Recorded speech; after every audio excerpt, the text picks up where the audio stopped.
आखिर कौन थी भगवान शिव की ऐसी 5 नाग कन्याएं जिनसे माता पार्वती भी अनजान थी। आइए जानते हैं इस पौराणिक कथा में। नमस्कार दोस्तों, भगवान शिव के परिवार के बारे में आखिर कौन नहीं जानता। माता पार्वती, उनके पुत्र कार्तिकेय, गणेश और उनकी पुत्री मनसा देवी। लेकिन क्या आप यह जानते हैं कि भगवान शिव की 5 कन्याएं भी थीं, जिनके बारे में बहुत कम लोग ही जानते हैं। मधु श्रावणी में भगवान शिव की इन 5 कन्याओं के बारे में वर्णन मिलता है। अलग अलग धर्म ग्रंथों में इस बात का उल्लेख किया गया है। यह बात भगवान शिव ने खुद माता पार्वती को भी बताई है कि अगर नागपंचमी के दिन भगवान शिव की इन 5 नाग कन्याओं को पूजा जाता है तो व्यक्ति के घर में धन धान्य की कमी नहीं होती और ना ही उसे कभी अकाल मृत्यु और दुर्घटना का भय होता है। भगवान शिव की इन 5 कन्याओं की कथा।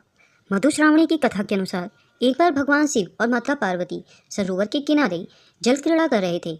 इस दौरान संयोग से भगवान शिव का वीर्य स्खलन हो गया। भगवान शिव ने उसे पत्ते पर रख दिया। इसी से 5 कन्याओं का जन्म हुआ। लेकिन यह सभी कन्याएं मनुष्य रूप में न होकर नाग रूप में थी। भगवान शिव की जो 5 कन्याओं का नाम पड़ा है वह इस प्रकार है: जया, विशर, सामिलबारी, देव और दोदली। जिस दिन भगवान शिव की इन 5 कन्याओं का जन्म हुआ था उस दिन सावन मास की शुक्ल पक्ष की पंचमी तिथि थी। माता पार्वती को भी इस बात की खबर नहीं थी। इन सबसे माता पार्वती एकदम अनजान थी। उन्हें इस बात की खबर नहीं थी कि भगवान शिव की लीला से 5 नाग कन्याओं का जन्म हो चुका है। भगवान शिव अपनी 5 पुत्रियों को बड़े स्नेह और प्रेम से रखते थे। भगवान शिव रोजाना उस सरोवर के पास जाते और उन कन्याओं से मिलते और उनके साथ खेलते थे।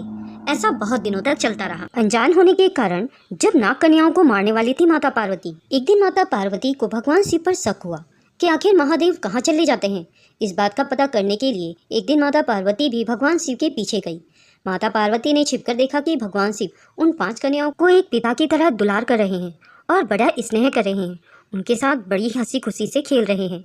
यह सब देखकर माता पार्वती बहुत क्रोधित हो गई। उन नाग कन्याओं को मारने के लिए उन्होंने अपना पैर उठाया। माता पार्वती को इस तरह क्रोधित देखकर भगवान शिव ने तुरंत उन्हें रोका और कहा कि यह सभी आप ही की पुत्रियां हैं। यह जानकर माता पार्वती को बड़ा ही आश्चर्य हुआ। फिर भगवान शिव ने माता पार्वती के सामने से इस रहस्य का पर्दा उठाया। उन्होंने माता पार्वती को बताया इन कन्याओं की जन्म की सारी कथा। इसके बाद माता पार्वती बहुत जोर से हंसने लगी और उन सभी कन्याओं को अपनी पुत्री के रूप में उन्होंने स्वीकार किया। नाग पंचमी पर इन 5 नाग कन्याओं की पूजा करने का लाभ। भगवान शिव ने माता पार्वती को बताया कि जो भी कोई मनुष्य नाग पंचमी के दिन इन 5 नाग कन्याओं की पूजा करता है उन्हें और उनके परिवार को कभी भी अकाल मृत्यु का भय नहीं होता। उनके परिवार को कभी सर्पदंश का भय नहीं होता। साथ ही उस व्यक्ति की कभी भी अकाल मृत्यु नहीं होती, ना ही कभी उसे दुर्घटना का भय होता है। उसके घर में कभी भी धन धान्य की कमी नहीं होती। उसका घर अन्न और धन से भरा रहता है। यही कारण है कि सावन मास की शुक्ल पक्ष की पंचमी तिथि के दिन को नाग पंचमी कहते हैं। इन 5 कन्याओं की इस दिन पूजा अर्चना की जाती है। दोस्तों, वीडियो को पूरा देखने के लिए आप सभी का दिल से बहुत बहुत धन्यवाद। दोस्तों, यह वीडियो आपको कैसी लगी कमेंट बॉक्स में ज़रूर बताएं। अगर आपको यह वीडियो पसंद आई हो तो इसे लाइक और शेयर ज़रूर करें।